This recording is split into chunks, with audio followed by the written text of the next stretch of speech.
Hello, how you all doing? Hope it's all right wherever you are. It's been so rainy here. Managed to get out in between the showers, and I thought we could have a quick chat about the colour of the year. So many of you have been messaging me, and obviously the internet, well, at least the internet that I see, or the algorithm gives me, is completely and utterly blown up around this sort of colour of the year thing. In case you missed it, Pantone announced the colour of the year yesterday, and it seems that the colour of 2026 is going to be a colour called Cloud Dancer. And the controversial thing about the colour, of course, is that it's white. It's basically just slightly off white, but we could call it white. It's essentially white. It's not far off my top, actually. And obviously there's a lot of controversy and a lot of people talking about it and a lot of people asking my opinion. And I thought I'd just break down what I think's going on, because I haven't heard a lot of people sort of put it in this kind of context yet. First of all, let's talk about Pantone themselves. So this is a $1 billion corporation. So that's who they are.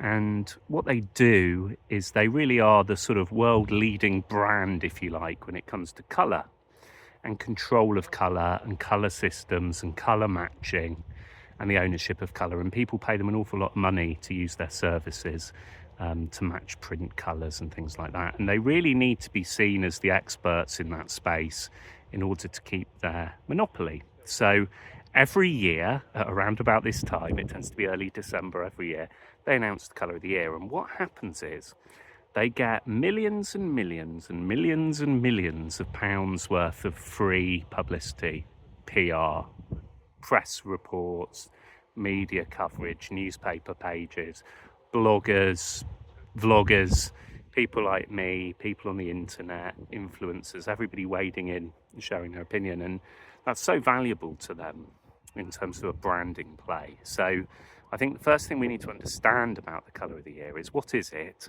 First and foremost, it's a marketing stunt by one of the biggest colour brands on the planet to get us all talking about them. So that's the first thing. So what they're looking for when they decide the colour of the year is essentially what's going to get talked about the most. So when they meet, a small group of them in that closed room, I presume in New York where their head office is, and get together, they really are probably thinking, what could we put out that will really get everybody talking? What's the most controversial thing we can do?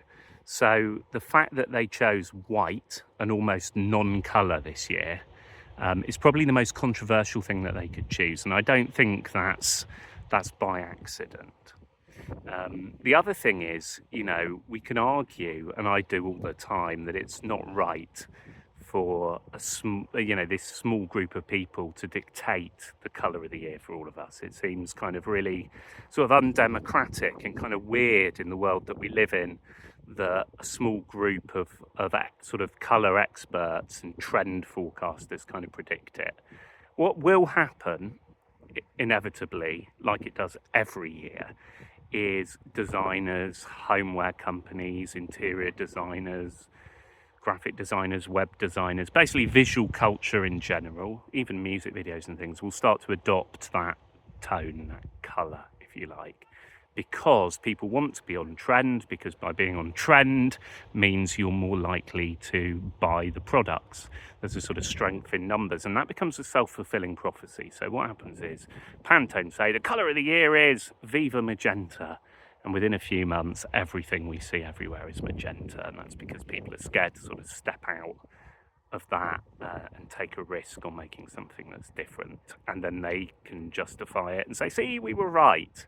And of course they are. And this year I thought it'd be interesting to do a little experiment. So we launched a website called colouroftheyear.com, and we asked anyone who wanted to vote, and everybody chose their colour of the year, what they wanted it to be. And at the end we closed it, and we averaged all the values of all the colours, and we actually decided that the people's colour of the year was more of a sort of deep, aggressive, quite potent purple that we called anarchic venom. So that's what we think the people's colour of the year is. Anyway, Let's talk about the choice of white though, because I think it is quite interesting and it is quite telling. And it might even be quite on point in a strange way. And I know you probably don't expect me to say that, but it could be actually quite accurate, because what I've been seeing is, of course, in the sort of 90s, noughties, 2010s, there was almost a riot of colour. If you think about fashion, interiors, homes, even cars, they were brighter, bolder, more expressive. And certainly the visual art we saw, if you think about music videos, album sleeves, magazines, they were really quite potent visually, and colour was a huge part of that. They were exciting. And then we've seen over the recent sort of decade or so that becoming more muted, more subtle, more subdued, more sedate.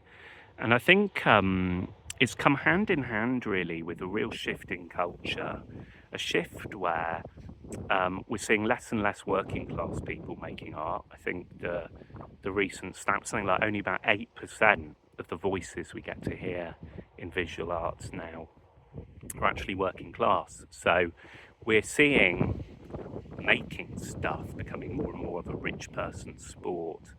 And when that happens, the rest of us sort of feel almost apathetic, sort of, what's the point? Nah, may as well sit it out. There's no point. And if you look at Art Basel's going on at the moment over in Miami, and just look at the work. We've got people with these robots that look like Elon Musk. We've got basically the production value of art is so expensive now. Everyday people can't kind of join in. I mean, how are we going to somehow make a whole load of AI robots, or some huge chrome steel beam sculpture that costs millions? We just can't. So a lot of us are sort of staring at a blank sheet of paper and almost thinking, what's the point? Back in the day, you could get a squat, couldn't you? Or you could get some government support, and we had people like the Beatles or even the Sex Pistols coming out and making a statement. And I think now more than ever, people are saying, well, I'm actually going to be able to earn a living doing that. Can I even participate?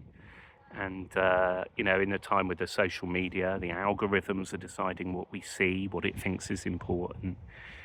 There's more and more of an impetus to sort of toe the line, and AI's kind of merging everything together into this sort of apathetic middle, this very safe sort of middle ground. And I think, I'm waffling on, but I think that almost feels like the blankness of white.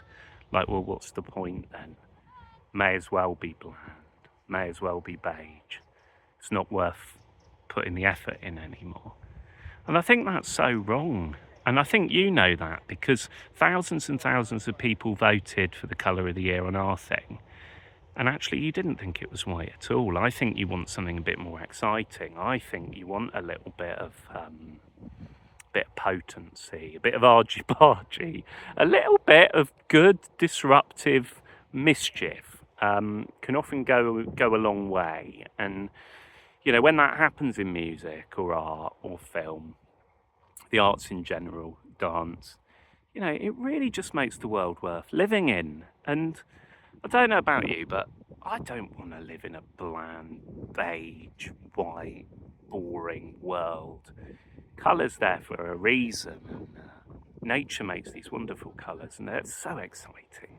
And the best paintings, think of a Van Gogh painting, think of those sunflowers. It's good because of the colour in it. And I don't know. I suppose my main worry in all of this is that someone like Pantone gets bigger and bigger and bigger, starts gobbling up more and more colour. I mean, don't forget, was it a couple of years ago now, they charged all of us an extra subscription to access the colours we had in our Adobe thing. And that was a bit naughty, and I had to go and remake the colour palette and give it away for free. And I don't know. I almost feel like even talking about them is giving them more attention than they deserve, really. But hopefully we can see a world where people aren't scared to create and don't decide to kind of opt out and sit on their hands and watch the world go by. And a world where everyday people do think that their self-expression matters, that their voice is important. And I think colour is the way that we can express that. So I think we should be using it. And I don't think we should pay too much attention to a small group of corporately invested capitalist colour cartels in a secret room deciding what next year's going to look like. In fact, I think we should go the other way and probably prove them wrong.